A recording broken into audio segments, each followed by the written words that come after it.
ఓం నమ శివాయ. శ్రీ విష్ణు రూపాయ నమః.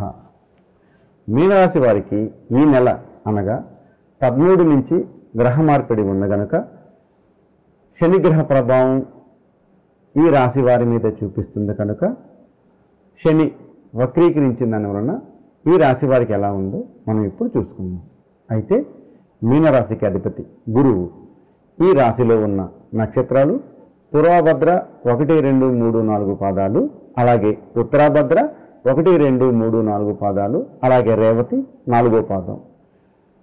ఈ నక్షత్రాలు ఉన్నవారు మీనరాశికి వర్తిస్తారు. అయితే ఈ నెల జూలై 13వ తారీఖు నుంచి శని వక్రీకరించిన దాని వలన ఈ రాశి వారికి ఎలా ఉందో మనం ఇప్పుడు తెలుసుకుందాం. ముఖ్యంగా ఈ రాశి వారి విద్యార్థులు ఎవరైతే ఉన్నారో చాలా శ్రద్ధగా చదవాలి. వాళ్ళు చదివిన దానికి ఏదైనా ఎగ్జామ్స్ ఉంటే చాలా అంటే వాళ్ళకి 100% మార్క్స్ వస్తాయి అనుకున్న వాళ్ళకి 70% మాత్రమే వస్తాయి. అంటే వాళ్ళు శ్రద్ధగా ఇంకా శ్రద్ధ పెట్టి చదవాలి. అలాగే ఎవరికైనా ప్రేమ వివాహం చేసుకోవాలి అంటే ఈ ఆషాఢ మాసంలో అలా ఎవరికైనా వివాహరీత్యా కుటుంబ సభ్యుల్ని ఒప్పించుకొని మాట్లాడి చేసుకుందాం అని అనుకున్న వాళ్ళు ఈ ఆషాఢ మాసం పోయేంత వరకు వెయిట్ చేస్తే చాలా మంచిది. ముఖ్యంగా భార్యాభర్తల మధ్య కొన్ని విభేదాలు, చిన్న చిన్న అరమరికలు, చిన్న చిన్న గొడవలు వచ్చే ఛాన్స్ ఎక్కువగా ఉంది. కనుక ఆ గృహలక్ష్మి ఎవరైతే ఉన్నారో వాళ్ళు కొంచెం బాధ్యతగా శ్రద్ధగా తన భర్త ఏదైనా ఎక్కువగా మాట్లాడినా వాళ్ళు ఎదురు సమాధానం లాంటివి ఎక్కువ చెప్పకుండా తనతో గొడవ ఏది పెట్టుకోకుండా కొంచెం ప్రశాంతంగా ఉండాలి. అలాగే మీరు ఏదన్నా మీనరాశి వారు ఏదైనా పని చేయాలి అని అనుకున్నప్పుడు మీరు చేయవలసిన పని పార్ట్నర్షిప్లో కాకుండా ఓన్గా చేస్తే చాలా బాగుంటుంది. ముఖ్యంగా వ్యయం వచ్చేదానికన్నా పోయేది ఖర్చు ఎక్కువ ఉంటుంది. కనుక ఈ మీనరాశి వారు ఏ పని చేయాలన్నా ఈ టైంలో చాలా శ్రద్ధగా ఆలోచించి చేయాలి. అలాగే ఈ మాసంలో 16 తర్వాత ఈ రాశి వారికి రవి చాలా అనుకూలంగా ఉన్నారు కనుక మీరు చేసే ఏ చిన్నపాటి పని అయినా అంటే ఫైనాన్షియల్ మ్యాటర్లో కావచ్చు, బిజినెస్ పనిలో కావచ్చు, జాబ్ పనిలో కావచ్చు, ఏదైనా కావచ్చు, మీరు చెయ్యాలి అని అనుకున్న పనిని ఒకరికి అప్పగించకుండా ఒకరి మీద హోప్ పెట్టుకోకుండా మీరు జాగ్రత్తగా చేస్తే చాలా మంచిది. ఈ నెల రవి 16వ తారీఖు తర్వాత మిథునంలో సంచరించి కర్కాటకంలోకి వెళ్తున్నాడు కనుక మీరు చేసే పనులు ఏ ఉన్నా కూడా చాలా జాగ్రత్తగా చేయాలి. కుజుడు 26వ తారీఖు నుంచి సింహరాశిలోకి సంచరిస్తున్నాడు. అంటే మీరు అనుకున్న పని కార్యసాధనతో చేస్తే 27వ తారీఖు తర్వాత ఖచ్చితంగా ముందుకెళ్తుంది. అలాగే హెల్త్ విషయంలో కొంచెం జాగ్రత్త వహించాలి. ముఖ్యంగా ఆరోగ్యం పట్ల జీర్ణకోశ వ్యవస్థ అనగా మీ ఉదరకోశం పొట్టకు సంబంధించి కొంచెం జాగ్రత్తగా ఉండాలి. అలాగే ఎక్కువగా మీరు ఎర్రని డ్రెస్ ధరిస్తే కొంచెం మంచిది. అలాగే మీరు చెయ్యాలి అనుకున్న పని మధ్యలో ఏది ఆపద్దు. కొంచెం చిన్న చిన్న అరమరికలు, సమస్యలు, ప్రాబ్లమ్స్ వచ్చినా మీరు గట్టిగా ముందుకెళ్ళండి. ఈ మీనరాశి వారికి మీరు ఈ టైంలో మీరు కొంచెం జాగ్రత్త వహించి చేయాలనుకున్న పనుల మీద శ్రద్ధ పెడితే మంచిది.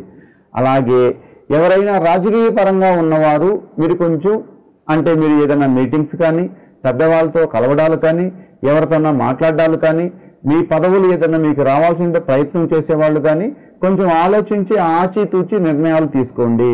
మీరు ఈ టైంలో 10 మందికి మంచి చెప్పినా, 10 మంది శ్రేయస్సు కోరినా అందులో కొన్ని తప్పులు వెతికే వాళ్ళు ఎక్కువగా ఉంటారు. కనుక ఏం చేసినా కొంచెం ఆలోచించి చేస్తే చాలా గొప్ప విషయం. ఈ మీనరాశి వారికి శని వక్రగమనంలో ఉన్నారు కనుక మనం శని వక్రించిన దాని వలన మనం చేసే పనులు కొంచెం ప్రశాంతంగా ఆలోచించి చేస్తే చాలా ముందుకెళ్తుంది. శని వక్రీకరిస్తున్నారు అని అంటే ఎగ్జాంపుల్ అసలు వక్రగమనం అంటే ఏంటి? ఎగ్జాంపుల్ మనం ఒక బస్సు ఎక్కి కూర్చున్నాం, మన పక్కన ఇంకో బస్సు ఆగుంది, అది వెనక్కి వెళ్తుంది. అంటే మనం ఉండే బస్సులో నిశ్చలంగా కూర్చొని ఉన్నాం, కానీ మన పక్కనే ఉన్న బస్సు ఎలా వెనక్కి వెళుతుందో అలాగా శని వక్రగమనం పొందుతున్నారు. ఈ వక్రీకరించిన దాని వలన అంటే ఆ శని భూమికి దగ్గర అవుతున్నాడు తప్ప దానివల్ల ఎలాంటి ఎఫెక్టు ఎలాంటి ఇబ్బంది ఏది ఉండదు. ఒకవేళ శని భగవానుడు మనల్ని ఏదన్నా ఈ వక్రగమనంలో మనల్ని ఏదన్నా పరీక్షిస్తే మనకు రావాల్సిన ఫలితాలు, మనం అనుకున్న పనులు, మన జీవితానికి సంబంధించిన ఏ ఇంపార్టెంట్ పనులు ప్లానింగ్ మనకు ఉంటాయో వాటిలన్నిట్లో మనం ఈ శని భగవానుడు మనం పరీక్షించి తను మనల్ని ఒక స్థాయికి తీసుకొచ్చేలాగా చేస్తారు తప్ప ఈ శనిగ్రహ ప్రభావం వల్ల అంటే శని వక్రగమనం వల్ల మనకి ఎలాంటి ఇబ్బంది ఉండదు. కాకపోతే మనం కొంచెం ఓపికగా పేషెన్సీగా ఉండాలి. మనం అనుకున్న పని జాగ్రత్తగా చేయాలి తప్ప శని వస్తే మనం ఏదో ఇబ్బంది పెడుతుందని, బాధ పెడుతుందని, శనిగ్రహ ప్రభావం చాలా దరిద్రమని దయచేసి ఎవరు ఈ మీనరాశి వాళ్ళు ఆలోచించొద్దు. ఈ టైంలో కొన్ని పరీక్షలు, కొన్ని ఇబ్బందులు, కొన్ని సమస్యలు వచ్చినా మనం తట్టుకొని నిలబడాలి. స్టూడెంట్స్ కానీ, జాబ్ చేసేవాళ్ళు కానీ, గవర్నమెంట్ జాబ్కి ప్రయత్నాలు చేసేవాళ్ళు కానీ, రాజకీయ పరంగా ఉన్నవాళ్ళు కానీ మీరు తీసుకోవాల్సిన జాగ్రత్తలు ఏంటంటే 1కి 2 సార్లు ఆలోచించి ఆచితూచి నిర్ణయం తీసుకొని ముందుకెళ్ళాలి తప్ప మీరు బాధపడాల్సిన అవసరం అయితే మాత్రం ఏమీ లేదు.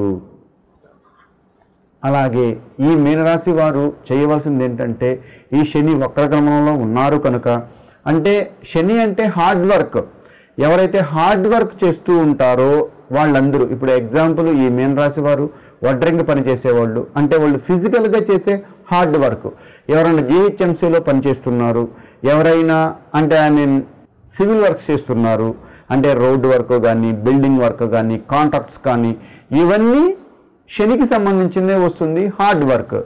ఈ హార్డ్ వర్క్ చేసే వాళ్ళందరూ శ్రద్ధగా చెయ్యగలిగితే ఈ హార్డ్ వర్క్ అంతా సక్సెస్ అవుతుంది.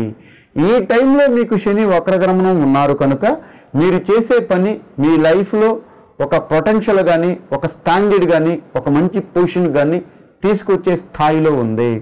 కనుక మీరు చేయవలసిన పనులు ఏంటంటే హార్డ్ వర్క్ చేసేవాళ్ళు కొంచెం జాగ్రత్త వహించి ఈ చిన్నపాటి జాగ్రత్తలు తీసుకొని మీరు ముందడిగేస్తే మీకు ఎలాంటి ఇబ్బంది ఏదీ కలగదు. అలాగే శని వక్రగమనంలో ఉన్నారు కనుక మనకి ఏ ఆటంకాలు, ఏ ఇబ్బందులు చిన్న చిన్నవి ఉన్నా అవి మన మీద ఎక్కువ ప్రభావం చూపించవు. కనుక మీరు చేయవలసిన పనులన్నీ కొంచెం జాగ్రత్తగా ఆలోచించి ఆచితూచి నిర్ణయాలు తీసుకుంటే ఎలాంటి ప్రాబ్లం ఉండదు. ఇక రెమెడీ అంటే మీరు సూర్య భగవాను ఎక్కువగా పూజిస్తే మంచిది. ఎక్కువగా కార్మికులకి మీ చేతులు గుండా ఏదన్నా కొంచెం టిఫిను, కొంచెం ప్రసాదము, ఏదన్నా ఫ్రూట్స్ మీ శక్తికి మేర ఎవరికన్నా దానం ఇస్తే ఈ శనిగ్రహ ప్రభావం మీ మీద చూపించదు. కనుక ఎక్కడైతే శ్రమిస్తూ కార్మికులు ఉంటారో, పనిచేసేవాళ్ళు, లేబర్స్ కానీ, ఏదైనా హార్డ్ వర్క్ చేసేవాళ్ళు కానీ మీ శక్తికి మేర మీ చేతులు గుండా మీరు వాళ్ళకి ఏమి దానం ఇచ్చినా ఈ టైంలో మీకు ఎలాంటి ఇబ్బంది ఏమీ లేకుండా మీరు అనుకున్న స్థాయికి ముందుకు తీసుకెళ్తుంది. కృష్ణార్పణ.